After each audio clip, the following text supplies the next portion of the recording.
realidad aumentada, realidad mixta, realidad virtual, aplicada al cine, a los juegos, al arte, mucho, mucho para aprender. Y como queremos saber un poco más, no nos queda otra que invitar a los que saben. ¿Con qué seguimos, Nico? Muchas realidades, ¿no? ¿Cuántas Sí. realidades entran en la tecnología? Lo que hace muchos años parecía ciencia ficción, hoy la verdad que nos maravilla y es increíble. Los invitamos a la próxima mesa redonda a cargo de Ignacio Di Mattia. Les voy a contar un poco quién es Ignacio. Ignacio es Media Maker, es profesor, investigador en medios, nuevas tecnologías, cultura y sociedad. Desde el año 2013 es director general del New Media Lab de la UNTREF Media en la Universidad Nacional de 3 de Febrero, un espacio dedicado a la investigación, la reflexión, la producción y la vinculación estratégica que pone el foco en nuevos medios de comunicación. Desde el 2009 se ha especializado en el campo de tecnologías inmersivas. En 2019 fue convocado por el Instituto Francés para participar en el programa Focus on Immersive Reality Technology, una iniciativa que reúne a profesionales de la industria para estimular la producción de contenidos inmersivos, generar alianzas y acuerdos con representantes de Europa. Vamos a la placa y a continuación la mesa redonda a cargo de Ignacio Di Mattia.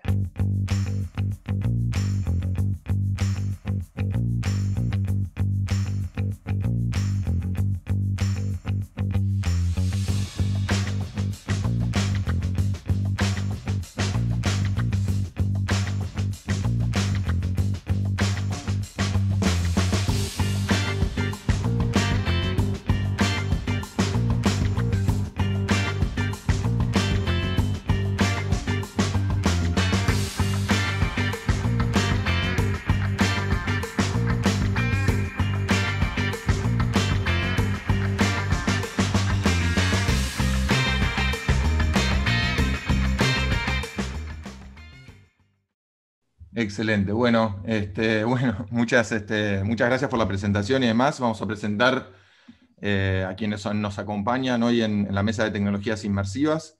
Está por un lado Maldonado, Heller y Julián Brum, tres personas que vienen haciendo sus recorridos dentro del campo de las tecnologías inmersivas.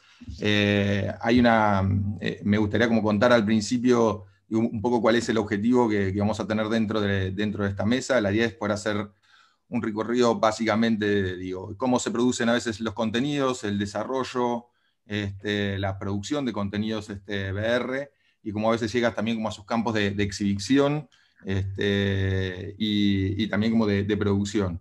Para ello tenemos estos tres referentes impresionantes y que para nosotros es un placer que estén desde la escuela. Hola Julián, hola Germán, y está Fernando por ahí. ¿Qué tal, Nacho? ¿Cómo andás? ¿Qué tal? ¿Cómo te va? Muchas gracias por la presentación. ¿Todo bien? Muy bien. Bueno, chicos, nada, cada uno tiene un recorrido muy importante dentro de la industria, y cada uno obviamente con sus proyectos. Germán es CEO de la empresa 3DR. Me gustaría que de alguna manera se presenten ustedes, que van a ser los mejores que lo van a hacer. Entonces, voy a dar paso primero a Germán y a Fernando para que se presenten un poco, que cuenten un poco de dónde vienen, qué es lo que hacen y dónde están para hoy. Bueno, muchas gracias. Nada, me da mucho gusto ahí contar un poco de nuestras aventuras con los contenidos y las tecnologías alternativas y la innovación en contar historias o traer experiencias. Bueno, un gustazo estar con Julián y con Fernando Maldonado. Fer es mi ídolo, Julián es un grosso, son muy buenos. Voy a presentar un poco rápidamente la empresa, así muy brevemente, pero bueno, o sea, nosotros en principio vamos a hablar de dos proyectos, principalmente uno es Gloomy Eyes y otro es Paperbirds, son proyectos de realidad virtual que nacieron después de muchos años de experimentar con distintas tecnologías y distintas formas de contar historias, contenidos, de hacer animación, de hacer experiencias interactivas en la vía pública, cosas así. trabajo con Fer hace no sé cuántos años, más de 10 años, no sé cuánto. Y, sí. Y bueno, o sea, tuvimos una aventura muy grande cuando empezamos la empresa, primero trabajando mucho para servicios, pero después empezamos de a poco a escuchar un poco nuestras propias necesidades de creación de contenidos, de creación de nuestras propias iniciativas, ¿no? Las ganas de compartir cosas propias. Y ahí fue cuando pasamos de ser una empresa que sobrevive de una forma positiva a pasar a estar como muy felices y hacer un trabajo que nos encanta. Es en líneas generales. Bueno, Julian, perdón, un comentario y te dejo ya presentarte más, pero Julian es la persona que fue como un trampolín de alguna forma en eso, porque él como que muy aleatoriamente nos encontró y nos dio unos empujones para poder llevar Gloomy Eyes, que es uno de los grandes aciertos que tuvo la empresa de innovación en realidad virtual y en contenidos. O sea, Julian nos llevó a un festival, nos conectó un poco con la gente, nos llevó a Virtuality y después llegamos a París a través de un premio que ganamos en un festival local. Fue muy importante, digamos, porque nosotros siempre fuimos como un poco medio como aislados de la sociedad y creando nuestras cosas al margen del mundo, y bueno, y Julian fue como un gran conector, digamos, que nos dio ese empujón y después agarramos velocidad y ahora estamos a pleno. Así que bueno, muchas gracias, Julian. No sé si quieres hablar Sí, un poco. yo pensaba decir algo muy parecido, porque hoy me puse muy contento cuando me enteré que Julio iba a estar con nosotros, porque si hay alguien fundamental que en el proceso, en ese éxito que se describe de Gloomy Eyes, es una persona clave, Julian. Como,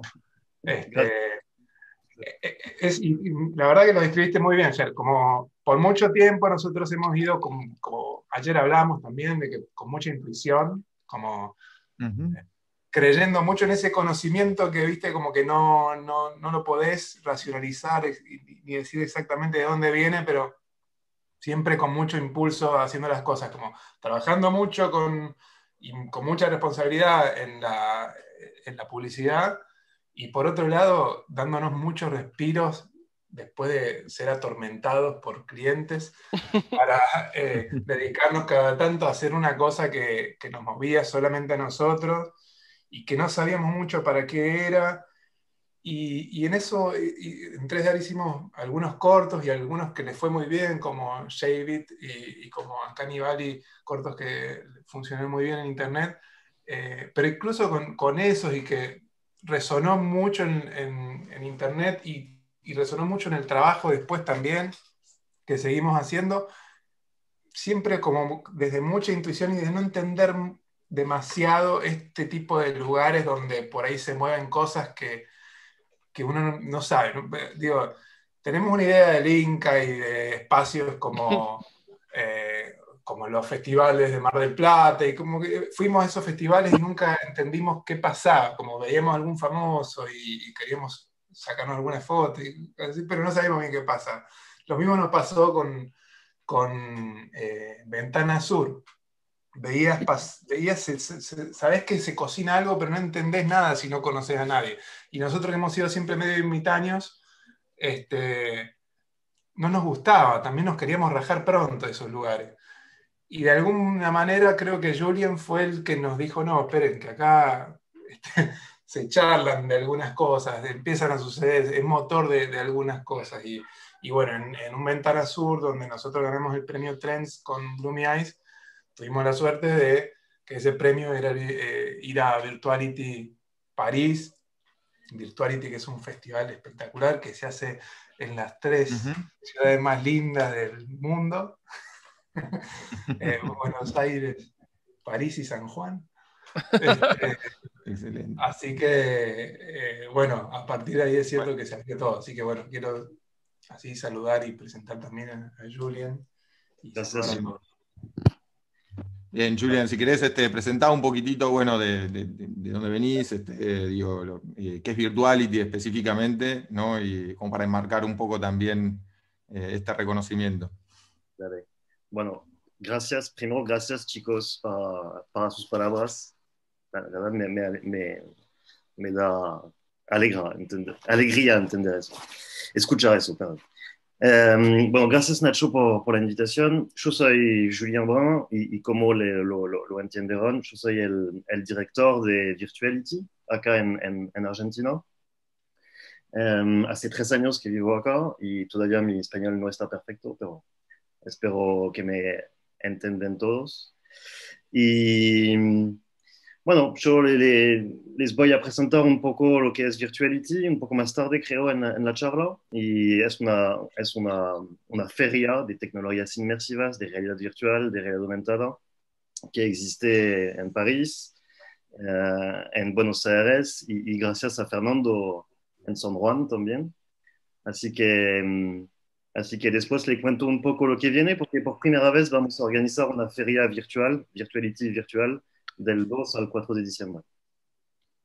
Bien, excelente, Julián. Bueno, Germán, Fernando, si quieren podemos arrancar con la presentación de 3DR. Cuéntenos un poco lo que hace la empresa y bueno, cuál es el rol, las funciones que ustedes tienen. Y bueno, tenemos que poner un foco en los proyectos, por lo menos de VR, que vienen desarrollando, ¿no? Dale, buenísimo. ¿Te parece? Comparto un poco pantalla, ¿se puede? Sí, Como para mostrar excelente. un poquito la presentación. Ujú. Ahí vamos. Bueno. A ver, esto es un poco una recapitulación sobre lo que es la empresa en sí. A ver, empezamos. La idea más que nada es Estamos viendo presentar a todo dónde esto, estamos ¿eh? yendo como empresa, digamos que es a los contenidos. Ahí me desapareció. ¿Desapareció? Sí, Sí, pero estabas compartiendo, me parece, una pantalla compartiendo un chat. equivocada. Ay, y se murió. Ah, perdón. Cosa rara esto, che. A ver ahí. Bueno, Ahora sí. bueno, ahí se ve bien. Ujú.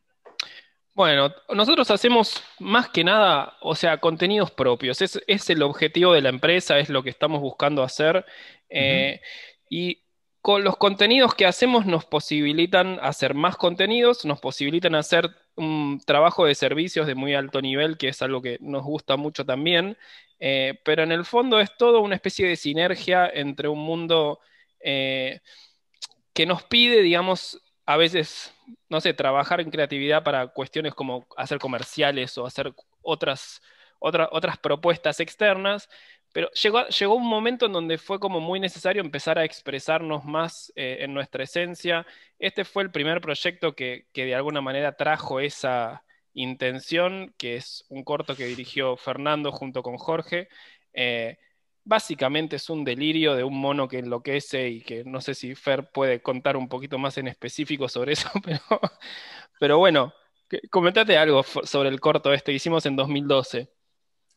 Bueno, sí, es un corto de un mono que cuando se ve amenazado por las topadoras que van a su hábitat, él decide afeitarse y convertirse en hombre para tomar el poder. Básicamente ese es esa es la idea. Ujú. Pero bueno, la verdad es que también se puede hablar de lo que dice, pero de lo que significa, pero es un corto bastante muy colorido, muy dinámico, con un ritmo muy rápido y muy a tono con, con internet, digamos, y con la... También fue un momento que decidí, quiero decirte importante porque fue un corto que intentó chocar con muchas estéticas que en ese momento venían, que tiraban mucho hacia lo pastel y nosotros quisimos romper y decir, bueno, lo único que sabemos de este corto es que va a ser muy saturado de colores y que la va a romper con los colores. Y realmente funcionó así. Y lo destaco porque me parece que esta cosa de siempre encarar un proyecto intentando encontrar algo disruptivo es como la constante que nos presionamos y nos impulsamos a tener siempre en los proyectos.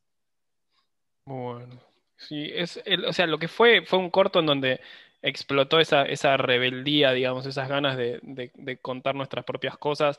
Después hicimos otra propuesta, digamos, de un corto sobre realidad virtual, que era como completamente, nada, con una visión crítica de la realidad virtual, que de alguna manera mostraba cómo la realidad virtual podía alejarte de la realidad real y generar destrucción. Era como toda una visión apocalíptica. Curiosamente amamos la realidad virtual y todo, pero como que nos interesó contar una historia desde otro lado. Fue un corto con una estética más de lo que sería una película, digamos, algo más apuntando a llamarle la atención a Hollywood. Le llamamos la atención, incluso ahora está tipo en proceso de desarrollo de guión para hacer una película. Fue otra arista de lo que es las iniciativas de contenidos propios. Y un poco la combinación de eso, sumado tipo, a otros comerciales y demás, nos permitió hacer un proyecto que nos dio un empujón muy grande y nos puso más en el planeta Tierra, digamos, valga la redundancia con esto. Que era un proyecto que tenía un montón de celebridades, tipo Justin Bieber, Leo DiCaprio y toda gente que la gente tiende a conocer, que bueno, que formaron como una especie de alianza para hacer un videoclip ambientalista. Nos llegó ese proyecto a las manos bueno, por obra del destino, sumado a algunas buenas decisiones y mucha obra del destino, pero en definitiva nos llegó eso al mismo tiempo que nos realineamos como empresa. Y en paralelo con eso terminamos de consolidar lo que era Gloomy Eyes, que en el fondo termina, bueno, no es 2020, es más 2019, pero termina siendo una pieza que nos hizo dar la vuelta al mundo con algo que no termina de dejar a nadie del todo cómodo todavía, que es la realidad virtual, que es algo que todavía está llegando. Digo que no nos deja cómodos porque es como que es un medio que todavía no está establecido, que la gente no termina de implementar en su vida, porque está yendo a otro ritmo, pero que tiene un nivel de innovación y de potencialidad que es enorme, que es al nivel de lo que es un smartphone en su momento, digamos. Y bueno, hicimos una pieza con algo que no tenía de alguna manera muchas referencias o precedentes concretos, y fue un modelo de negocio espectacular porque fuimos financiados por varios organismos y aparte de eso creamos un producto que dio la vuelta al mundo, nos puso muy sobre los ojos de un montón de gente. Y sobre todo también fue una gran experiencia hacerlo y una gran experiencia, digamos, pasar por crear un contenido propio que llegue al mundo de esa manera, en un medio como es realidad virtual. Eh, Nada, si Fer querés comentar seguramente, Fer estuvo, digamos, dirigiéndolo y escribiéndolo, entonces yo fui el productor ejecutivo, tal vez es mejor que hable un poquito Fer de esto. Sí, volviendo un poquito más atrás en Uncanny Valley, cuando nosotros hicimos aquel corto, ya habíamos empezado a probar la realidad virtual. Ya teníamos el primer Oculus, que era el prototipo. Y era creo que tampoco no nos volcamos del todo en ese momento porque no estaba tan buena la tecnología. O sea, estaba muy bien, estaba divertido, pero faltaba un poco, era más como muy ligado al entretenimiento que a una plataforma donde uno pudiera narrar una historia, conmover. Creo que a partir de la salida del primer Oculus ya con sensores, ahí fue cuando nosotros vimos algunas experiencias que nos parecían que eran otra cosa, que la espacialidad fue lo que realmente nos hizo interesar, como hasta ese momento habíamos hecho, y de hecho habíamos trabajado y hicimos un montón de videos 360. Ojo, esto lo digo, hoy por hoy el video 360 en el cine me parece interesantísimo y me parece muy, muy valioso, pero en la animación es tanto más el valor que se le da cuando hay espacialidad que realmente no nos llamaba mucho la atención en 360, en el sentido de que nosotros que hicimos animación 3D de hace mucho tiempo, a partir de que apareció la espacialidad en la realidad virtual, fue la primera vez que pudimos ver nuestras propias cosas en 3 dimensiones. Siempre hicimos 3D para verlo plano en la pantalla y es la primera vez que nuestros personajes casi que eran un objeto real, digamos, y palpable. y un poco desde ahí nos tiró mucho contar una historia que tuviera mucho que ver con lo táctil, con el espacio, con espiar, con moverse. La forma en la que la mayoría de las cosas hasta ese momento intentaba interpelar el movimiento del usuario tenía mucho que ver con el vértigo, miles y miles de montañas rusas, donde la vieja que se ponía el casco se caía de la silla y era casi más popular ver videos en YouTube de gente que le pasaba eso que ponerse un casco realmente. Entonces nosotros empezamos a pensar de que quizás había mucho que desmenuzar, mucho que indagar en la realidad virtual. ¿Cómo se puede llamar esto de que uno se acerque a un objeto? En el cine, un acercamiento se llama zoom, un movimiento horizontal es un traveling, una rotación de la cámara es un paneo, todo tiene su nombre, pero no hay nombre para eso todavía en la realidad virtual. ¿Cómo se llama hacer que una persona se acerque o retroceda? ¿Cómo se hace que una persona gire en torno así, orbitando y siguiendo un objetivo? ¿Y cómo se hace todo eso para que el que mira realidad virtual no pierda la sensación de libertad, de que puede mirar para cualquier lado y de que no está siendo tan manipulado, aunque bueno, el objetivo de los directores es esa manipulación justamente, y lo divertido de dirigir realidad virtual. Entonces, bueno, Gloomy Eyes tenía eso, como en una historia, cómo podíamos contar una historia en la que pudiéramos abusar de mover al espectador en distintos sentidos, que no se desvíe, que no eh, distraiga su mirada dentro de esto y pudiendo con procesadores, con placas de video poderosas, generar texturas que te generan esa sensación táctil, luces que te ayuden a dirigir la atención, cómo con toda esa distracción podemos enfocar más y más y más. Y un poco de eso es Gloomy Eyes, que es una historia de un niño zombie y una niña humana. Es una historia de amor entre un muerto y una chica viva, en un mundo oscuro donde el sol, cansado de la estupidez de los humanos, decidió ocultarse para no volver a salir, lo cual trajo a estos zombies y lo cual hizo que en medio de esa oscuridad se encontraran dos chicos y tuvieran una atracción de forma infantil y de la forma en la que se atraen los chicos. Bueno, a partir de que teníamos esas ganas de ver cómo explorar mucho la realidad virtual, teníamos una historia que al principio parecía un thriller, pero que después se fue llenando de cosas fantásticas y de mucha fantasía y de mucha mística, nos empezamos a dar cuenta que lo que teníamos también emocionaba. Y eso, bueno, esa fue una perilla que después fuimos subiendo mucho más a partir de que de un prototipo que teníamos donde contaba más o menos la historia, conseguimos una coproducción francesa con Atlas 5 y que junto con ellos hubo un proceso de reescritura de lo que teníamos en Francia,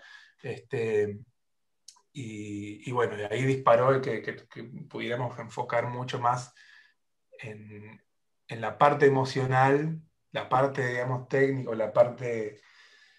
Sí, el recurso el código ya lo teníamos, pero enfocamos muchísimo más en la historia a partir de esa coproducción. Y bueno, eso es Gloomy Eyes. Es una serie de 3 episodios y ya está disponible en todas las plataformas. Yo lo quiero. Bueno, a ver, es una experiencia en donde nosotros empezamos como explorando sin saber a dónde íbamos, pero en el fondo queriendo contar una historia, fue apareciendo la forma técnica dentro de realidad virtual para poder llegar a a exponernos como artistas. Y en el fondo, bueno, todos estos factores que Fer estaba contando, que era tipo emocionar, que era como, bueno, lograr como una empatía y una conexión, nos encontramos con que VR tiene mucho para ofrecer eh, diferente, o sea, de lo que uno, o sea, hay películas maravillosas y demás, pero hay algo que pasa cuando te pones el casco en VR, que es que estás tan expuesto y tenés todo tan en la cara, que tenés mucho más poder sobre la persona que está viéndolo. Y si usás bien ese poder, como decía Fer un poco, que es dirigiendo con sutileza la atención, o sea, siendo director pero dando más libertad, toda una serie de reglas que fuimos descubriendo que no estaban escritas y que de alguna manera tiene una gran, o sea, es muy divertido estar como caminando un territorio que sentimos que nunca nadie lo caminó porque realmente realidad virtual es muy nuevo. Y Gloomy propone cosas que yo no las he visto en otras cosas, en otras piezas de realidad virtual. De alguna manera fue muy, muy positivo y fue como una parte de una exploración. Después de Gloomy, vuelvo a la presentación, seguimos con otro proyecto que fue como, digamos, es como de alguna manera una continuación de ese mismo proceso. Se llama Paperbirds, todavía no salió, va a ser releaseado en diciembre en el Oculus Quest. Gloomy Eyes está en Steam VR, está en el Oculus, en el Quest y en el Rift, o sea, están todo lo que sean todas las plataformas VR, menos PlayStation, que todavía no está exportado, pero ahí vi que preguntaban en dónde está Gloomy. Bueno, en Steam está y en el Oculus Store también. Paperbirds toma toda la experiencia de Gloomy, el aprendizaje de Gloomy, intenta como agregar algunos elementos, principalmente hay una intención de interactividad, la idea de poder con las manos, mover las manos libremente es con el hand tracking del Oculus Quest, poder mover luz, mover sonido, es una historia también contada en miniatura y, y es para Oculus Quest, o sea, ese fue un desafío que enfrentamos de trabajar para un casco que el Oculus Quest, no sé si todos saben, pero es básicamente un casco que no tiene una computadora para darle soporte para que tenga una placa de video que pueda hacer de todo. Entonces tiene un procesador de un celular. Entonces hay que trabajar con mucha más conciencia de gaming y de performance, que es como muy complicado, pero de alguna manera fue un desafío interesante para poder lograr llegar a más gente con VR. O sea, empecé un poco diciendo de que realidad virtual todavía es como que, bueno, yo sigo mostrándoselo a la gente que conozco y todos, wow, qué bueno, increíble, pero es como nadie tiene realidad virtual en Argentina menos, poca gente, en Estados Unidos está siendo más generalizado, en Asia también un poco de a poco, pero va yendo y Facebook es el principal impulsor, digamos, en este momento del hardware con el Oculus Quest, que es que es un aparato que te lo pones y no tenés que tener una computadora con un cable, digamos, básicamente. Eh, y también parte de esta premisa de estar mirando una historia y acercarte y como ver y tener esa sensación de estar adentro de un mundo con una escala diferente. O sea, que es como un poco lo que descubre Gloomy Eyes, que es como otra forma de contar una historia. Que es, en Paperbirds, ahora estamos haciendo la parte 2, estamos tratando de mechar otros estilos también, viendo si se incluye diálogos, viendo cambios de escala, todo experimentación, lo probamos, si funciona, lo tratamos de mejorar, si no funciona, lo descartamos, porque no sabemos, por ejemplo, si un diálogo con personajes a larga escala va a funcionar. De repente hacer una toma en donde te acerques y veas a los personajes casi de tamaño real, eso lo estamos medio probando ahora. Así que bueno, a ver, recapitulando un poco de lo que tiene que ver con 3D AR y qué es lo que logramos, digamos, como proyecto de empresa, gracias a Gloomy Eyes, que es como un poco, en lo personal, un sueño hecho realidad, no quiero ser como medio cliché, pero la verdad, que te paguen por hacer un proyecto que escribiste vos es como demasiado bueno y muy poco uno no piensa que eso va a pasar en Argentina, digamos. Y el secreto es buscar en el mundo, porque si vos vas a buscar financiación en Argentina, probablemente sea difícil. nosotros encontramos financiación que vino de Taiwán, de Estados Unidos, de Francia, o sea, lo que hay que salir es crear, o sea, la receta es crear valor y salir al mundo, o sea, esa es un poco la receta en sí, porque acá podés hacer cosas muy maravillosas, pero para conseguir financiación yo no recomendaría, qué sé yo, mantenernos en los confines de la República Argentina. Bueno, un poco recapitulando, lo que trajo Gloomy fue tipo mucha visibilidad, los festivales nos pusieron ahí adelante de todos, más trabajo, clientes que querían trabajar con nosotros porque vieron Gloomy y la flashearon y no tenía por qué ser realidad virtual. Estamos empezando a vender Gloomy y Gloomy se vende. Esa es una otra cosa interesante de hacer un proyecto de VR, que es que después lo pones a venderse y se vende como una app. Entonces tenés un revenue que entra por ahí. Y después de todo, o sea, el éxito de Gloomy, que ganó un montón de festivales, hizo que nos financien otros proyectos, entre ellos Paperbirds.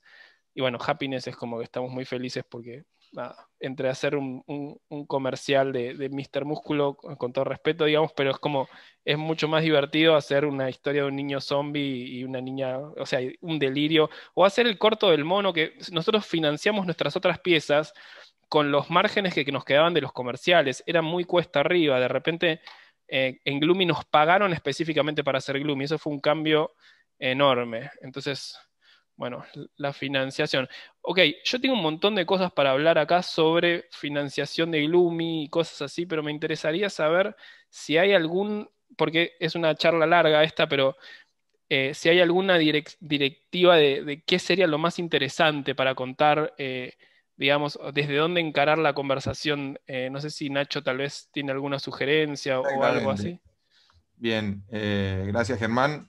Por Sí, favor. un poco la idea es nada, que puedas explicar bien cómo han accedido de alguna manera a ciertos fondos de financiación o cómo encaran a veces la propuesta de financiación de un proyecto como estos, ¿no? Entendiendo que de alguna manera ustedes decidieron desde la empresa, ¿no? Desarrollar, invertir en primer lugar en una apuesta de ensayo, ¿no? de laboratorio, de búsqueda, de exploración, sobre un determinado tipo de lenguaje. ¿Cómo encararon de alguna manera la propuesta o el recorrido de financiamiento de este tipo de proyectos, ¿no?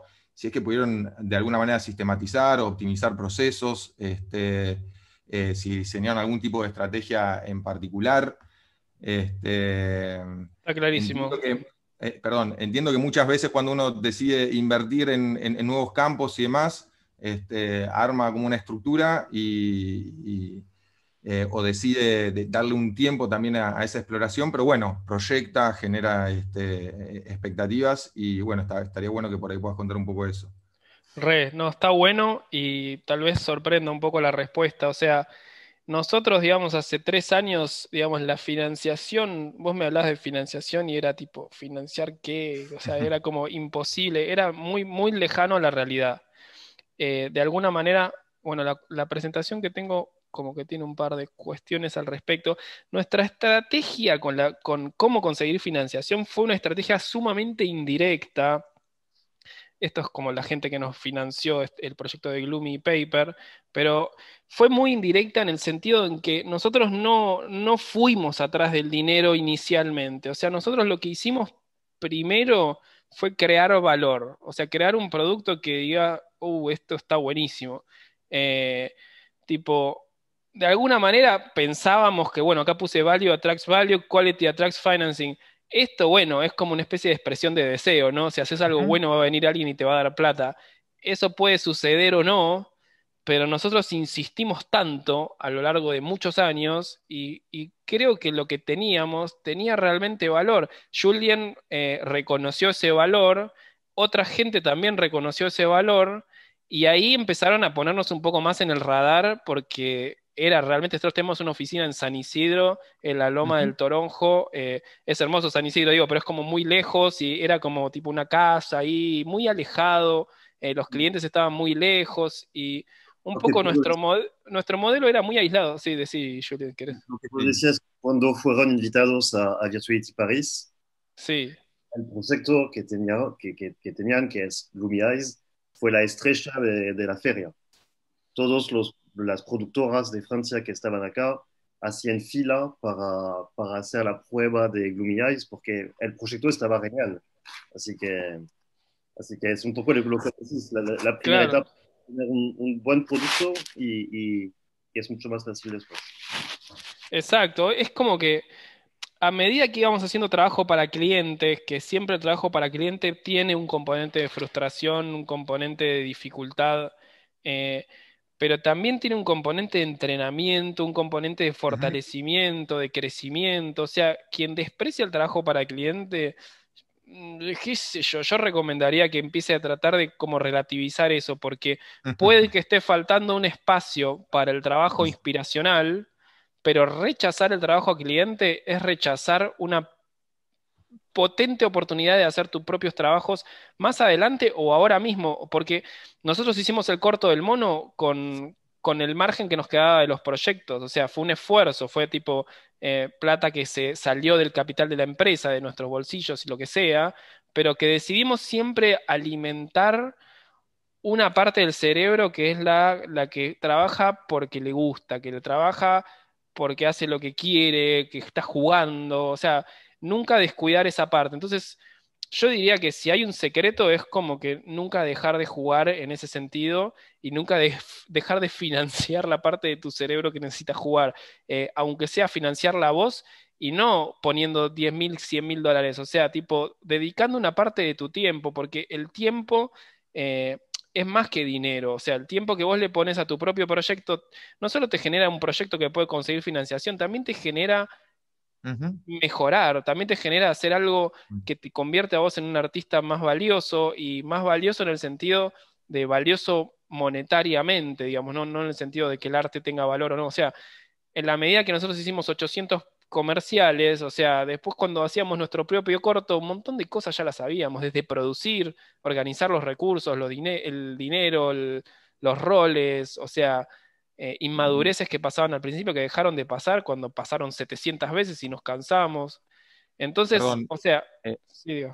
Germán, quería contar una cosa y añadir una cosa de lo que estabas diciendo, me parece súper interesante, digo, más que nada por el cruce, ¿no? Digo, ustedes siempre venían como de encarar procesos de producción de alguna manera vinculado al audiovisual, a la animación, cuando se encontraron a la hora de desarrollar contenido de R, tuvieron que también poner en juego de alguna manera ciertas dinámicas productivas nada, que de alguna manera los cuestionaban, ¿no? Digo, porque digo, cambia como bastante, incluso también creo que la dinámica de producción, y adaptar a veces esas dinámicas a ciertos, a estos tipos de contenidos,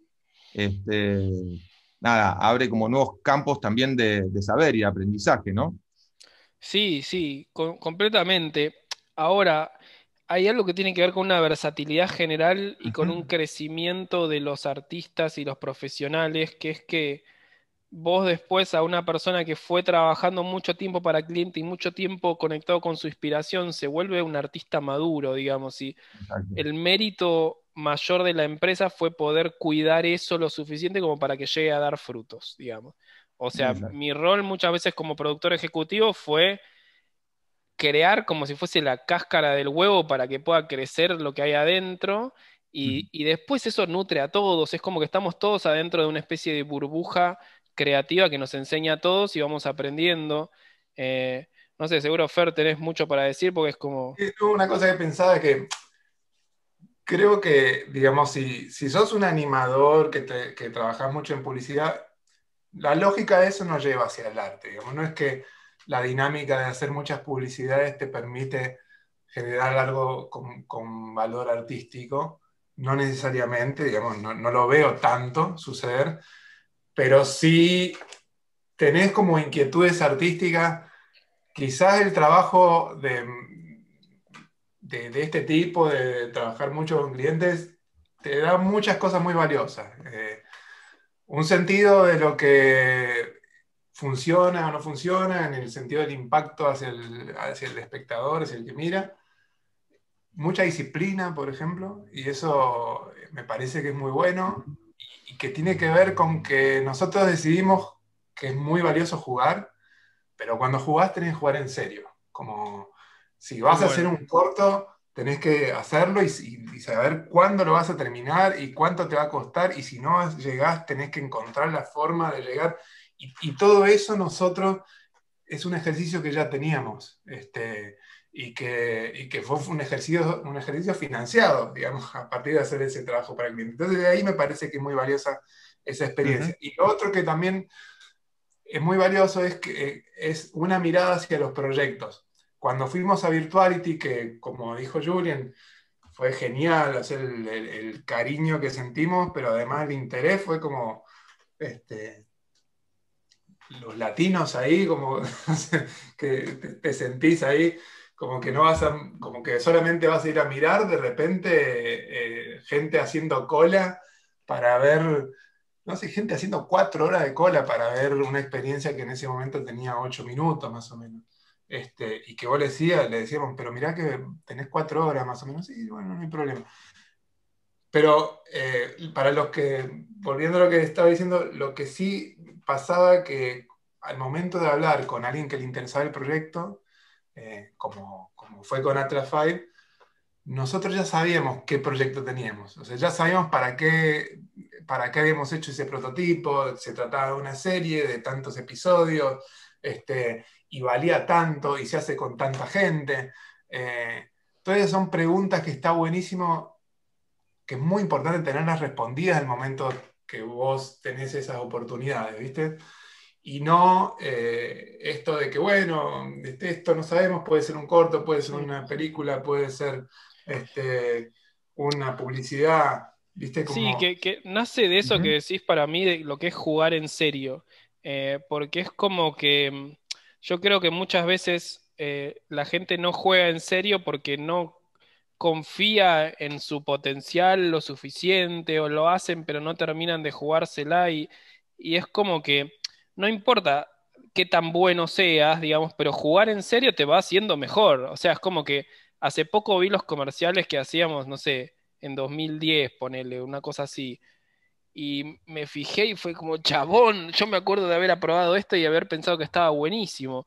Y fue como, ok, ahora lo veo, me parece bastante una cagada, pero digo, es como que una hermosa cagada que fue como parte de un proceso en donde yo me estaba tomando en serio, estaba dando lo mejor. Y yo siempre, de alguna manera, yo digo yo, pero digo, es un equipo, digamos. Nosotros siempre nos las creímos en el buen sentido, siempre es como nos la creímos en el sentido de creernos el juego en serio, creérnosla y no sé qué, y de repente un día estamos como ya cosechando los frutos de de mucho, perdón por la palabra, pero de mucho huevo que le pusimos, y hay mujeres en el equipo también, no quiero dejar de ser inclusivo, pero digo, es como realmente el haber jugado tan en serio y haber hecho un corto de un mono psicópata Ujú. con toda la producción posible, lo más posible, o sea, el guión es un delirio, pero fue hecho de una forma en donde le pusimos todo. Lo mismo con nuestro corto Uncanny Valley, que es, o sea, yo lo veo y digo, esto podría ser una parte de una película de Hollywood, está tipo, no puedo creer a la calidad que se llegó, porque había todo un equipo de un montón de gente en esa Ujú. misma, de tipo, vamos a hacerlo con toda. Eh, Errores que cometimos, cientos de millones, o en realidad un par, pero tipo que tuvieron cientos de millones de consecuencias problemáticas.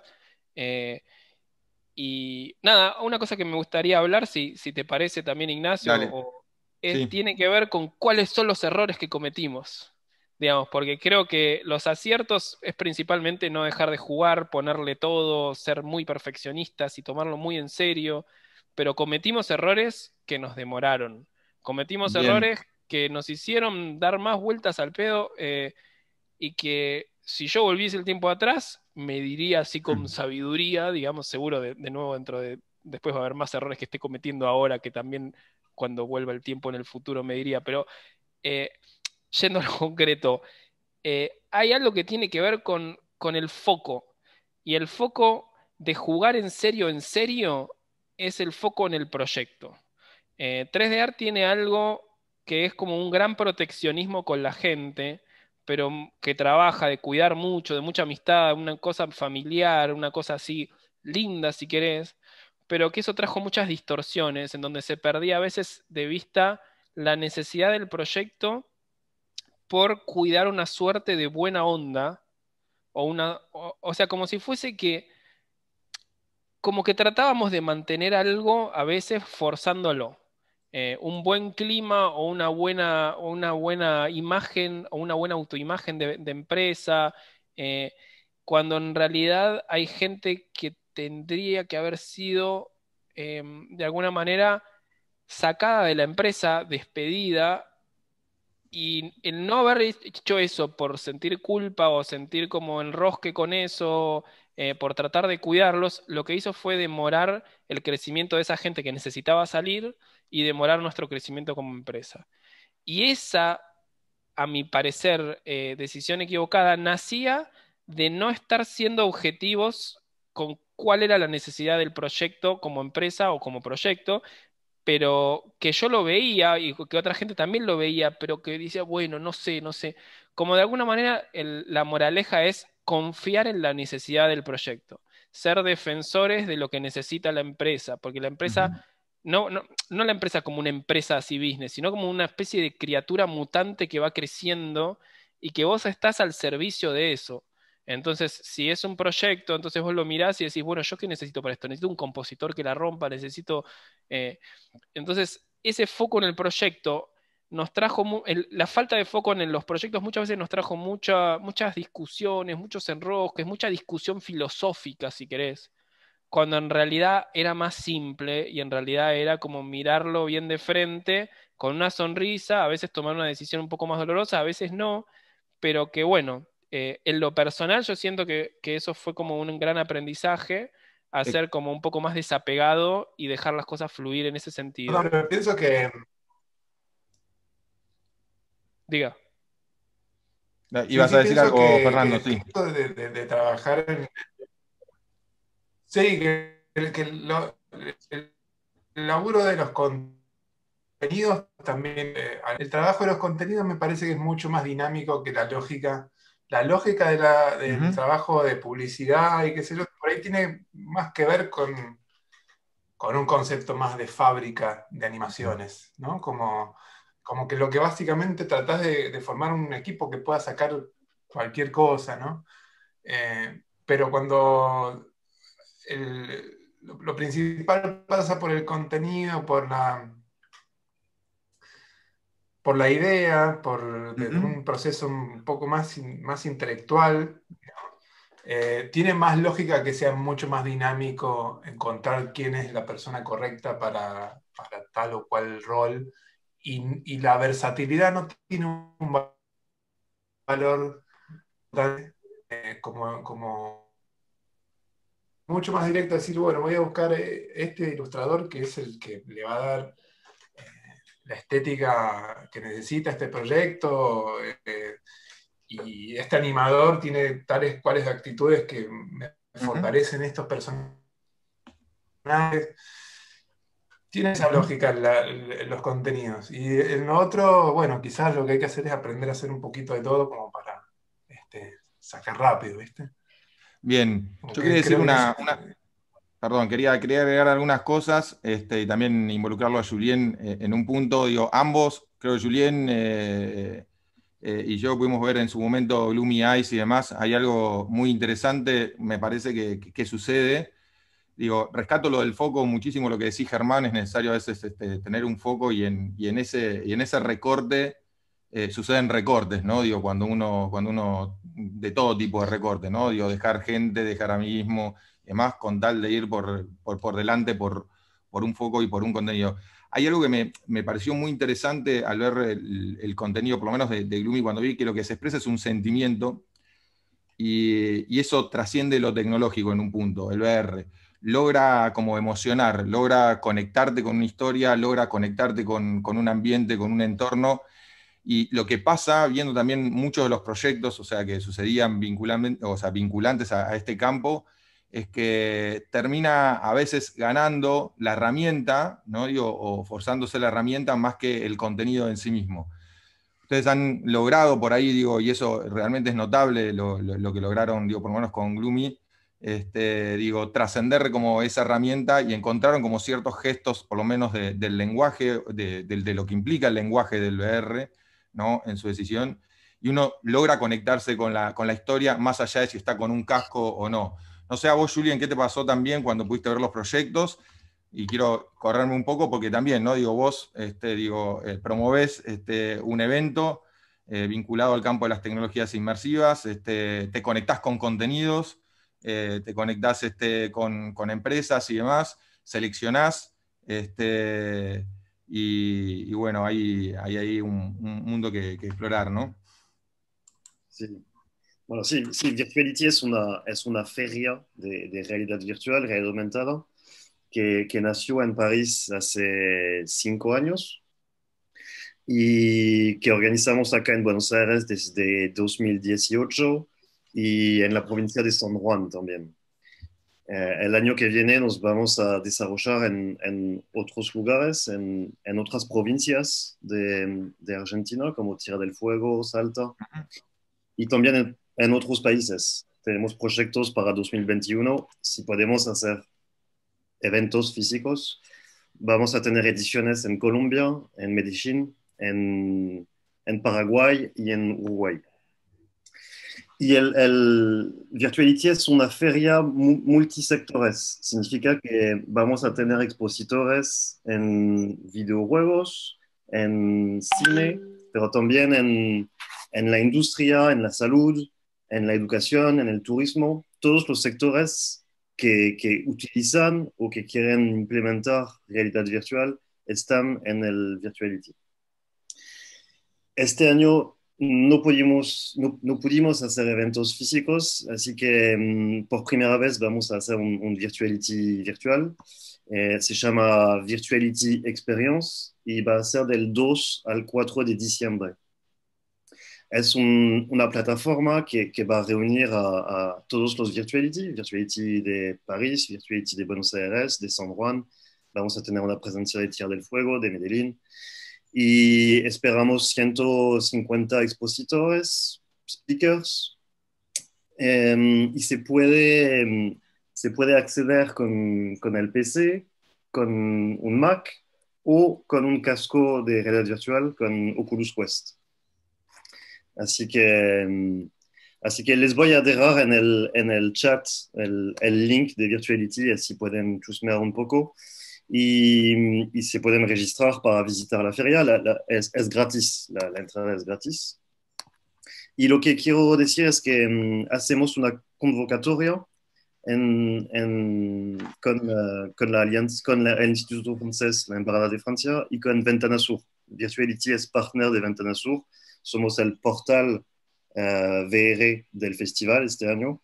Y hacemos una convocatoria de proyectos de VR de América Latina. Así que si tienen proyectos, no duden en inscribirse en la convocatoria. La idea es de hacer un pitch en Virtuality Experience y de buscar un coproductor, un poco lo que hicieron Germán y Fernando con Gloomy Eyes. La idea es de presentar el proyecto y encontrar una coproducción con una productora de Francia o de Europa. Bien, excelente. Gracias, Julián, por la presentación de Virtuality y los futuros pasos. A mí personalmente me interesaría, digo, por lo menos que puedas describir un poco, digo, llegaron a la Argentina, digo, desembarcaron en Argentina con Virtuality, se encontraron con muchos emprendedores, gente de la industria que estaba empezando a incorporar estas tecnologías dentro de sus estudios, y demás. Digo, ¿cuál es tu sensación? Qué es lo que sentís? O por lo menos, ¿cómo ves proyectado la industria, por lo menos en Argentina y en Latinoamérica, vinculado a este campo, ¿no? Digo, al campo de las tecnologías inmersivas. Sí. Bueno, primero, llegamos acá en Argentina porque Francia y Argentina tienen, los dos países tienen una historia común muy fuerte en el desarrollo de películas, de animación, de videojuegos. Los dos países tienen universidades y escuelas muy buenas, así que hay gente con mucha calificación y hay proyectos muy lindos en animación, en videojuego, en película y en la realidad virtual. Así que decidimos de empezar a hacer Virtuality acá en Argentina y también porque hay un montón de productoras, hay un montón de empresas que se involucran en la tecnología inmersiva. Estamos en cada zona donde estamos, en San Juan, en Buenos Aires, estamos haciendo catálogo de todas las empresas que están involucradas en realidad virtual. Y hay un montón, por ejemplo, en Buenos Aires hay más de 100 empresas involucradas y en San Juan hay más de 40. Así que generalmente la gente queda sorprendida de los números porque es un montón de empresas y es un ecosistema muy fuerte acá en Argentina. Bueno, es un mercado en desarrollo, obviamente. Yo tengo mucho optimismo, tengo mucha fe en el mercado, pero hay que decir también que la pandemia fue un año muy complicado para el mercado de la VR. Lo vemos en Francia también, donde hay varias productoras que cerraron. Yo tengo optimismo para el futuro. Por ejemplo, hace poco salió un reporte de Goldman Sachs que dice que después de 2030 el mercado de la tecnología inmersiva va a ser más importante que el mercado de la televisión. Así que hay muchas expectativas, pero también yo creo que la pandemia fue una oportunidad para la realidad virtual para ponerse un poco la luz y no hubo muchas cosas realmente. Así que fue un año complicado, pero bueno, hay años mejores que van a llegar. Sin embargo, bueno, está buenísimo lo que decías recién, Julián, me parece súper importante, la pandemia, el confinamiento y demás, puso de alguna manera en eje, o por lo menos puso de frente todo el campo de las tecnologías inmersivas, y pasaron cosas muy interesantes, digo, también dentro del campo, como por ejemplo el tema de los conciertos, ¿no? En VR. Allá creo que, digo, no lo recuerdo, hubo como un primer concierto de show como en vivo, no sé, de un grupo finlandés de rap, JBG, que generó una audiencia de casi 150.000 personas conectados con casco de realidad virtual, ¿no? Digo, esto es más allá de todo, que entiendo fue un proceso, es un momento como complejo de desaceleración de inversión. Se empezaron a generar determinados tipos de acciones interesantes, más que nada para el desarrollo tecnológico, ¿no? y de contenidos dentro de este campo. Coincido con vos, creo que es que de alguna manera es un mercado que está creciendo, tiene una perspectiva muy interesante. Pero perdón, ibas a decir algo, discúlpame. Sí, que algo muy bueno me pareció a mí de pandemia y realidad virtual. Creo que el éxito que tuvo el Oculus Quest, además de no usar computadora, es que también está muy vinculado a las redes sociales. Y la primera persona con la que me junté en la pandemia fuera de mi casa fue en una sala de VR con el Oculus Quest, con ¿cómo se llama? Un avatar y con unas paletas de ping-pong, jugando al ping-pong, pero después yendo a salas de VR. Es algo que está en desarrollo, pero me parece importante porque obviamente no nos podíamos ver, todavía no está desarrollado eso de poder verse, pero está desarrollándose. Pero uno se identifica, o sea, funciona muy bien y podés verte con otra persona. Y eso viene a romper algo que es la gran preocupación de la realidad virtual, que es una experiencia individual. Y ese gran límite que viene teniendo, que hace mucho se le achaca a la realidad virtual, esto de que, bueno, en comparación con el cine, que podés juntar a 300 personas, esto es una sola persona viendo ahí, todo el resto mirando cómo lo ve. Pero se están desarrollando bastante bien las redes sociales, y aparte de ahora hay un montón de experiencias que se pueden hacer ya no solitarios, sino como compartirlas con otras personas. Entonces, bueno, me pareció, si bien quizás poníamos una ficha de que más gente iba a comprarse cascos de VR en la pandemia, no sé si eso pasó, ni sé si creo que no sumaron tanto las ventas tampoco, pero No. en algún punto creo que sí se potenció esa faceta social de las redes sociales en VR y que me parece que es la clave del futuro del VR. Sí, hay una cosa que el proyecto nuevo que estamos haciendo lo financia Facebook, que Facebook es Instagram y es WhatsApp, o sea, es como... y el principal inversor en realidad virtual es el dueño de las redes sociales, digamos, que es como curioso porque es muy conectado a lo que dice Fer.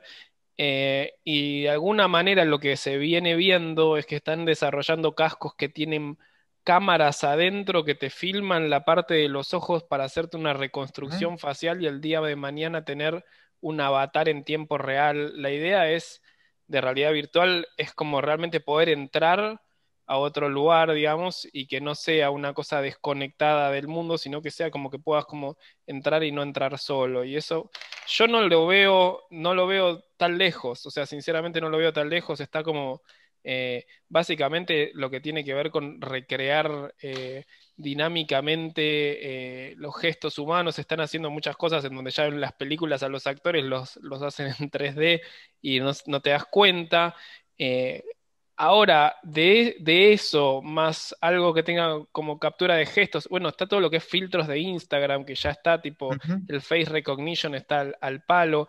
Ahora, eso está como confluyendo en lo que sería realmente un avatar virtual a la hora de poder estar en otro espacio y poder verte y que vos sonrías y que tu avatar sonría de la misma forma, en donde vos tenés tecnologías que hacen de alguna manera con inteligencia artificial, reconstruyen tus gestos basados en videos tuyos. Hay un montón de cosas que se están articulando y que creo que no está tan lejos de eso. Y una vez que eso puede ser que sea, digamos, lo que realmente termine de incorporar a realidad virtual como algo, como realmente, como un cambio de paradigma, que sea como poder entrar con otra gente y laburar ahí adentro y que bueno, la tecnología va en esa dirección, o sea, antes o después. Nosotros no tenemos tanto apuro, digamos, como estudio, porque ya estamos aprovechándola a un montón con lo que hay hoy. Entonces, cada cosa nueva que aparece, como el hand tracking o nuevos cascos, es como que va sumando más, pero ya nos pudimos subir a esa ola, digamos, y esa ola es como que uno se puede subir ahí, digamos, ya no hace falta esperar a que sea un boom, o sea, hoy ya es posible. Entonces, en ese sentido, nada, todo lo que venga suma, digamos. Sí, absolutamente. Nada, y también, a ver, refuerzo un poco, digo, no solamente el campo del VR, sino el campo de AR y campo de realidad mixta, está Claro, creciendo exacto. muchísimo. Cada uno con obviamente diferentes tipos de focos y demás. Bueno, Julien al principio también cuando abría como el campo, obviamente de la feria, digo, estas tecnologías tienen muchísimas aplicaciones, no solamente al campo del entretenimiento, sino también al campo de diferentes tipos de industria. Y una de las cosas que uno también, ¿no?, estudia y va evaluando dentro del campo es que hay una proyección muy fuerte también en la necesidad de poder empezar a generar skills de personas formadas, ¿no?, dentro de este campo que puedan empezar a dar respuesta obviamente a este medio. Digo, porque también es un medio que va creciendo muchísimo, que no es de ahora, sino hace bastante, pero el lenguaje o las posibilidades que nos da es impresionante. Digo, no es solo un medio, cuando digo un medio me estoy refiriendo al campo de las tecnologías inmersivas en general. Digo, AR es un mundo en sí mismo, VR es un mundo en sí mismo, el cruce de ambos, de ambos también lenguajes también es un mundo en sí mismo. Entonces creo nada, es un campo fascinante que cada vez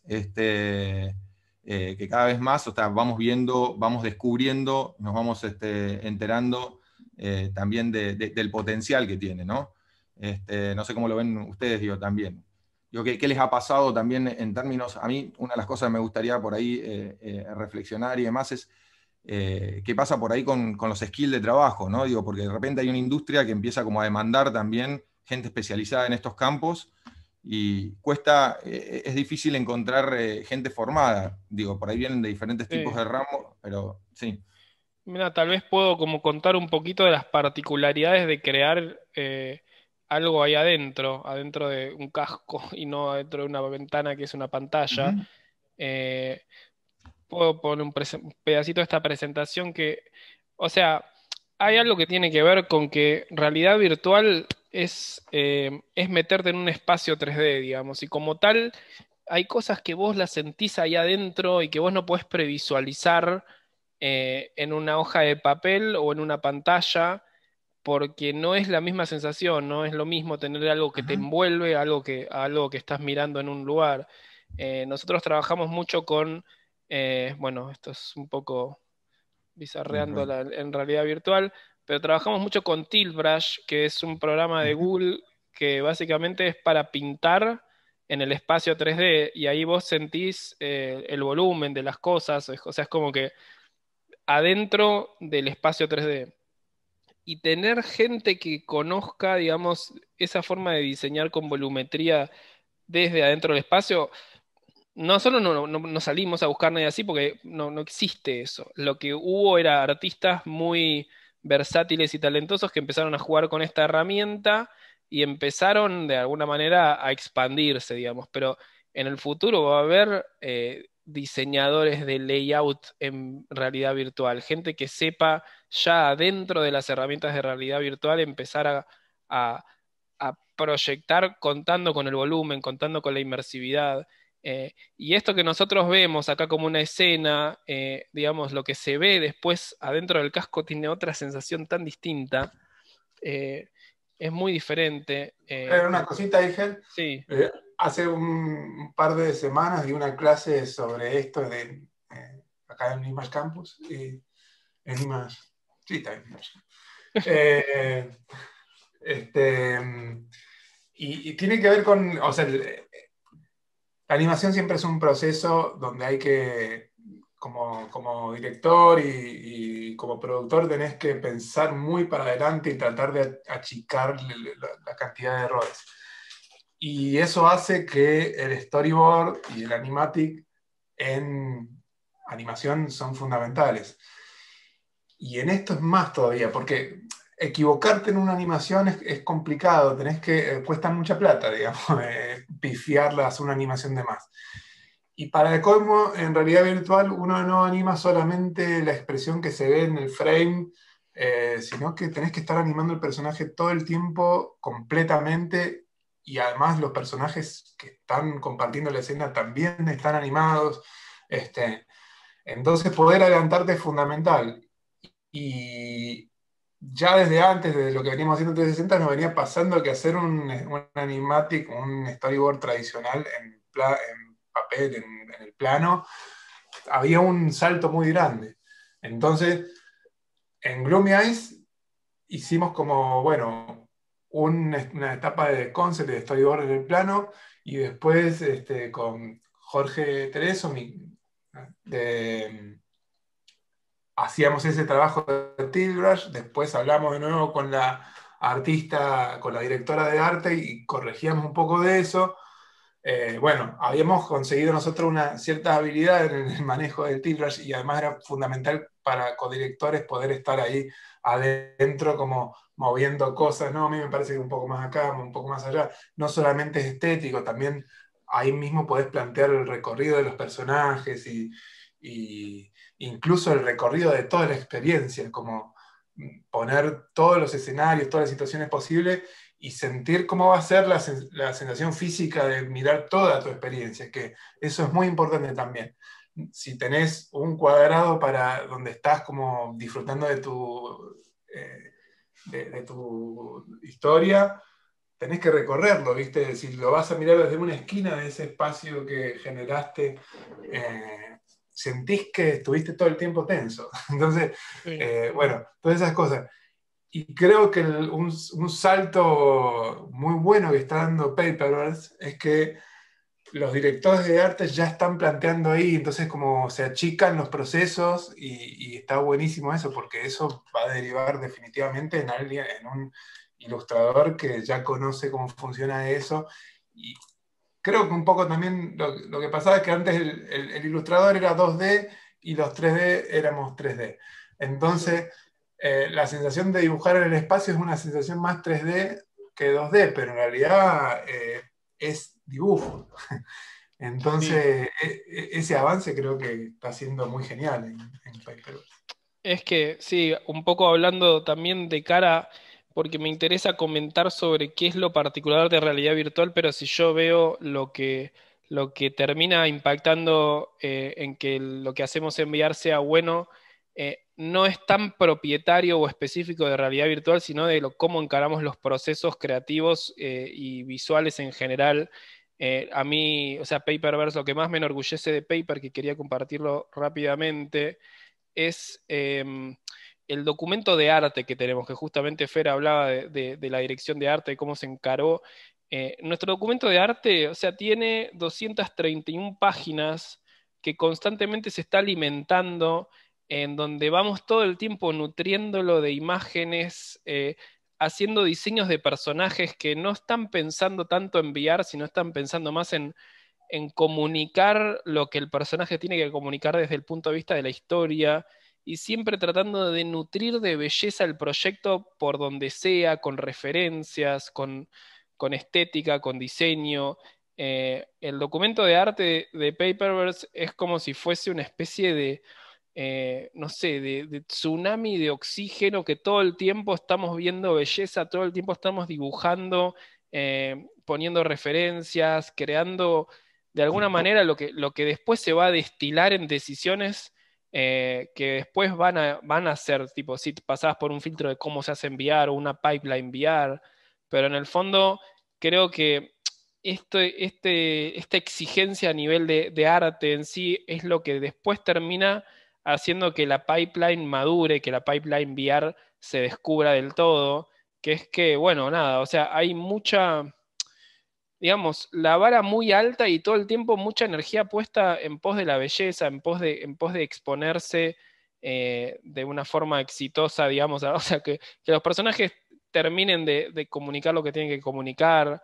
Entonces, nada, de repente tenemos un diseñador de personajes que agarra Photoshop y dibuja esto, entonces es como muy maravilloso, digamos, tener los personajes con ese nivel de finish. Esto no se va a ver así en VR, pero a nosotros nos hace feliz ver este personaje con este nivel de terminación, entonces lo terminamos haciendo y eso nos devuelve inspiración, nos devuelve ideas, nos devuelve disfrute, y ese proyecto se va a alimentar de todo eso, o sea, es como que de todos estos conceptos, de todo este mar de referencias. Acá tenemos, bueno, el line-up de personajes de parte 1 de Paperverse. Estas son referencias de los espacios que usamos para tomar como referencia para después hacer nuestros propios diseños. A todos los artistas que están escuchando, o sea, nunca dejen de trabajar con referencias, por Dios. Ese es el consejo más importante, si tengo uno para dar, porque es como de ahí va a ir saliendo todo lo que es la inspiración de combinar cosas que ya existen y de alquimizarlas y transformarlas en algo nuevo.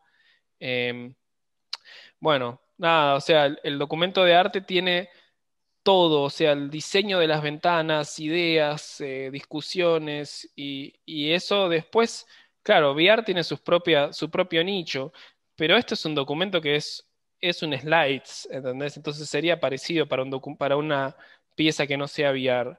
Entonces, aunque VR tiene sus propias reglas y demás, creo que un trabajo con mucha profundidad en arte va a terminar haciendo que le encuentren la vuelta de cómo llevar eso a VR, digamos, a fuerza de obstinación e insistencia. Y la gran mayoría de estos son referencias, otros son concepts. Perdón si paso muy rápido, pero quería dar un pantallazo general. Estas como los efectos especiales, referencias de efectos. Así que bueno, esto es documento de arte de Paperbirds. Excelente, Germán, sirve muchísimo para que vean el proceso. Fernando, ¿ibas a decir algo? Te vi ahí. No, que está buenísimo. Okay. Excelente. No, es impresionante el laburo que hacen. Honestamente, digo, es un orgullo también, no solamente para, para la escuela que estén acá, y sino también que estén representando, digo, por lo menos a Argentina con estos proyectos y una calidad internacional increíble. yo una de las cosas por ahí también me gustaría decir como al respecto, más allá obviamente de todo el proceso artístico, plástico y demás, hay algo que le es propio, por lo menos al campo de todas estas tecnologías y demás, que tiene que ver con los motores que posibilitan, digo, la generación de estas cosas. Hay por lo menos dos grandes motores, Unity y Unreal, son dos grandes motores de videojuegos que están motorizando prácticamente gran parte de la industria de las tecnologías inmersivas. Digo, están atrás. Es impresionante eso. ¿Cómo fue ese merge, ¿no? Porque ustedes venían también del campo de la animación. Está bien, habían generado contenido también interactivo, pero de repente empezaron también como a incorporar gente que venía de la programación, ¿no? O que venía tal vez del campo del videojuego y demás. ¿Cómo fue ese encuentro? Porque, digo, me parece como duro, interesante por ahí. Doloroso. Pasó Sí. muy, muy duro, sí, sí.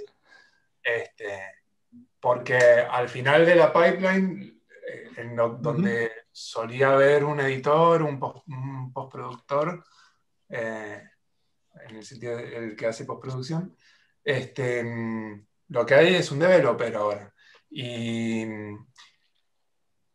Y bueno, primero tenemos que conocer ese rol, que no es, en mí es muy ajeno. Germán por ahí entiende bastante más de programación, pero para mí es todo como un lugar extrañísimo. Como el developer en general es alguien que no se pone nunca el casco, es alguien que lo que está viendo es que esté todo correcto, y yo no tengo idea que esté todo correcto en valores de programación. Pero bueno, lo bueno es que tuvimos mucho para decir también ahí, porque casi todos los developers que vamos conociendo incluso ahora tienen cero o muy poca experiencia en realidad virtual y menos experiencia también en lo narrativo. Quizás sí, en las partes interactivas tiene mucho para decir o mucho para acotar, digamos, y también para limitar, pero en lo que era narrativo resultaba que la forma en que nosotros intuitivamente construíamos las escenas y armamos una historia, bueno, no era tanto la experiencia de los desarrolladores. Los desarrolladores tienen una forma de trabajar con animación muy fragmentada, de ir como construyendo con pedacitos chiquitos de animación algo que, bueno, que así es como funcionan los juegos. Y nosotros intuitivamente dijimos, no, la escena la tenemos que contar y la tiene que contar un animador que la entiende completamente, y eso lo mandamos después para allá. Entonces, bueno, al principio que intentamos escuchar mucho porque sentíamos que no sabíamos tanto del tema, bueno, resultaba que en realidad era mitad y mitad, los dos nos teníamos que acercar a un punto para definir cómo es que se hacía esto. Sí. Sí, es como bastante profundo el tema porque son dos, o sea, como dos principios, el principio de la belleza y de la delicadeza, y el principio de lo práctico y lo que funcione, y de la funcionalidad. Es como el universo de lo técnico versus el universo de lo creativo, y es muy difícil que esos universos se entiendan bien. O sea, generalmente, bueno, el developer se pone a optimizar, y cuando terminó de optimizar, el artista ve eso y le agarra un paro cardíaco o un brote psicótico de que le destruyeron su obra, y el developer dice, pero reproduce a 72 FPS, no está buenísimo. Y es como, pero me mataste todos los shadows y ahora no tengo más la fog. O sea, es como, eso es una cosa que es como muy recurrente. Eh, a ver, la solución para eso es el diálogo inteligente y maduro, y conseguir perlas raras, que son las personas que entienden de developer y entienden de artista. Existe esas criaturas. Si vos tenés a uno de esos es como muy importante porque te sirve como un gran interlocutor, te sirve como alguien que va a hablar el lenguaje de los developers. Yo, o sea, fui developer, ya no lo soy, hace rato que no lo soy, pero conozco profundamente cómo es la psique del developer. Es un mundo maravilloso, digamos, de los developers. Hay unos niveles de pertenencia que es como más allá de lo que cualquiera pueda conocer, digamos, entran en unas... O sea, si vos entras al Discord, que es el chat de los developers, es como que ya directamente hablan, no sé, en otras frecuencias fuera de la Matrix. Es un delirio, y no porque sea algo técnico, sino su forma de concebir al planeta Tierra es muy diferente. Y es muy, muy bello también y muy maravilloso, pero tiene que coexistir con lo que es el artista. En 3D Art, digamos, tradicionalmente es más de artistas, digamos, y artistas exigentes, a veces que tuvieron que aprender a ser ordenados y técnicos a fuerza del dolor de no poder realizar la obra de la forma que queríamos. Pero el developer viene de otro planeta, que es el planeta de las cosas ordenadas que funcionan, donde todo es generalmente azul y más bien negro y como con más líneas rectas que curvas. Es como la estética es otra. eh, y bueno, nada, es una apertura. Hoy, tipo, Paperverse tiene 4 developers que son muy cracks y tiene una persona que hace la interlocución de pipeline, que entiende de developer y entiende de estética, y ahora está funcionando, digamos, está funcionando con menos dolor que lo que fue la primera parte de Paper, que fue como un poco frustrante. Porque hay una última cosa que quería decir sobre esto, es como que el artista no tiene control sobre el mundo de developers, es como que no tiene acceso, es como una caja mística y es como funciona o no funciona y no puedes hacer nada. Entonces, como director a veces es frustrante porque es como, bueno, nada que funcione, no sé qué tienen que hacer, pero que ande. Y es como, bueno, qué sé yo, y complicado. Excelente. Sí, bueno, ahí empiezan a aparecer, ¿no? Roles dentro de la industria como, digo, los artistas técnicos y demás, o gente que Claro, empieza como a cruzar esos ambos mundos. Y creo que, digo, también hay otros puntos y otras perspectivas también de cómo se está abordando lo tecnológico contemporáneamente. Yo vengo por lo menos de una carrera que viene del cruce del arte y la tecnología. Digo, a veces también empezar a ver ciertos aspectos tecnológicos desde un punto de vista artístico ayuda también como a pensar la herramienta desde otras perspectivas, ¿no? Esto es una discusión súper interesante, digo, es un punto que nada, va a seguir creciendo y más que rico, por lo menos el campo de discusión. A ver, nos faltan como 3 minutos aproximadamente, pero yo quería hacerle como una última pregunta a cada uno que tiene que ver, bueno, digo, como saben, digo, de alguna manera Image Campus, primero quería enmarcar algo que tenía que ver con que Image Campus está abriendo como un área vinculada al campo de las tecnologías inmersivas. Fernando está participando hoy de esos 2 cursos, de 2 trayectos que estamos generando y estamos armando la especialización dentro de este campo, con diferentes tipos de trayectos y alianzas también como estratégicas. Y una de las cosas que quería preguntarles es, aquel que de alguna manera decide involucrarse, por lo menos en este campo, ¿qué frase les dirían o qué se les ocurre? ¿Con qué frase los podrían enganchar o los inspirarían para poder involucrarse dentro de este mundo, por lo menos que para nosotros es apasionante, que es el campo de la realidad virtual y la realidad aumentada y el campo de las tecnologías inmersivas en general? Julián, ¿querés decir algo? Sí, bueno, obviamente las carreras de realidad virtual, realidad aumentada cada día hay más propuestas de estudios porque hay empleos. ¿No? Así que Exactamente. la frase que voy a decir solamente una palabra es empleo. Hay empleos y es una carrera que te asegura eso. Bien, excelente. Germán. Bueno, a ver, rápidamente para mí, no, o sea, no priorizar lo técnico, o sea, me matan los developers si digo esto, pero es como, tiene que estar bueno, tiene que estar bello, o sea, no se rindan como artistas, y tipo, asóciense a los developers para juntos construir cosas que estén buenísimas en VR, porque hay muchas cosas que no están buenas, la verdad, es como que Ujú. hay mucho espacio para crear. 3D Art hace cosas muy buenas, pero nos destacamos mucho en VR porque hay poco, porque la gente no se la juega, porque no va hasta el final, porque no se pone todo el amor que se le pone a otros rubros. Y digo, hay un espacio ahí que se puede aprovechar y no conformarse con hacer una cosita VR, sino hacerla y que quede increíble, o sea, que te enorgullezca al máximo y bueno, y después se ve cómo hacer que tenga performance.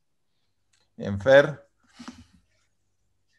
Siento que voy a robar un poco porque voy a conectar un poquito los que dijeron, las dos cosas que dijeron Julián y Germán, pero bueno, creo que los de mi generación, 20 y pico, de mi generación, casi todos van a encontrar que los que somos, los que hacemos animación no tuvimos la oportunidad de estudiarlo en ningún lado, casi todos somos autodidactas. Eso suena como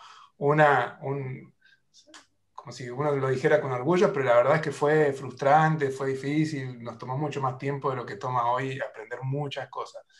Y está buenísimo que hayan escuelas donde se puedan saltar todos esos pasos, se puedan compartir, porque sobre todo el problema principal del conocimiento es compartir, digamos, estando al lado y hablando es donde se crece mucho. Yo desde que estoy en 3D Art, 3D Art fue el primer lugar donde yo ya dejé de ser el animador del estudio, sino que estaba con otros animadores y empecé como a tener un lenguaje que no lo tenía y a partir de ahí aprendí un montón de cosas.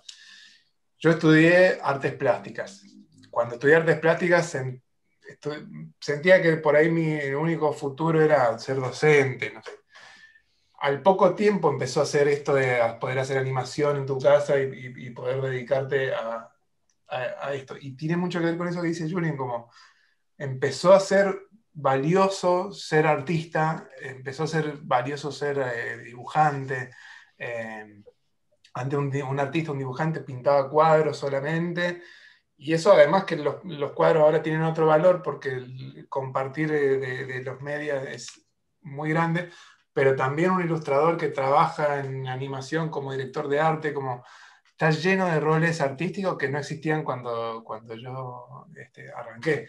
Entonces, bueno, eso, me parece que puede haber mucha motivación artística detrás de todo esto. No, el VR no es un curro, no es un lugar donde vos decís, bueno, con esto puedo hacer changas, es un lugar que realmente es poderoso y que tiene mucho de futuro. Entonces, bueno, básicamente no es un consejo para comenzarlo de meterse en el VR, sino que los que ya están copados con esto, como denle para adelante, porque acá, no pensando en curro, sino pensando en crear cosas nuevas, hay mucho para descomponer y armar, y todo lo que se hace es nuevo, ¿viste? Eso es muy genial. Bien, gracias, Fer. Bueno, nada, simplemente agradecerles a los tres por estar, por compartir obviamente las experiencias, cada uno desde su lugar, cada uno desde su lugar va generando también como hitos dentro de este campo. Me parece muy valiosa también la presencia de ustedes dentro del núcleo de Image Campus, y sientan a Image Campus como su casa, pueden estar, digo, Fer hoy está acompañando uno de los cursos, Germán, digo, Julien y demás, saben que las puertas están siempre abiertas. Así que, bueno, eso, simplemente agradecerles y bueno, lo mejor para los próximos pasos a cada uno en sus proyectos y en sus motivaciones. ¿Ah? Muchas gracias, Che. Un Gracias. placer y un honor ahí compartir con estos amigos. Sí, un gusto, chicos.